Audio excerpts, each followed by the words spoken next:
Be alert. இன்றைக்கு தேவன் நம்மை எச்சரித்து சொல்லுகிற வசனம் என்னவென்றால், அநேகர் விசேஷமாய் விருத்த சேதனம் உள்ளவர்கள் அடங்காதவர்களும் வீண் பேச்சுக்காரரும் மனதை மயக்குகிறவர்களுமாய் இருக்கிறார்கள். அவர்களுடைய வாயை அடக்க வேண்டும்.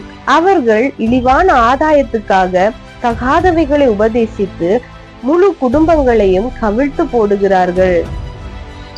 நாம் கேட்ட இந்த வசனத்தில் கவனித்து பார்க்க வேண்டிய சில காரியங்கள் என்னவென்றால், இன்றைய தினத்தில் நம்மை நோக்கி வருகிற உபதேசங்கள் நம் மனதை மயக்குகிற வண்ணமா இருக்கிறதா, இல்லை என்றால் நம் மனதை தெளிவிக்கிற வண்ணமா இருக்கிறதா என்பதை கவனித்து பார்க்க வேண்டும்.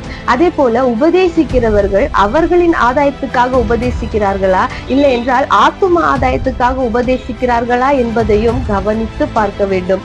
அப்படி உபதேசிக்கிற விஷயங்கள் நம்மை இயேசு கிறிஸ்துவின் விசுவாசத்திலே காலூன்றி நிற்க செய்கிறதா, இல்லை என்றால் நம்மை கவிழ்த்து போடுகிறதா என்பதையும் கவனித்து பார்க்க வேண்டும்.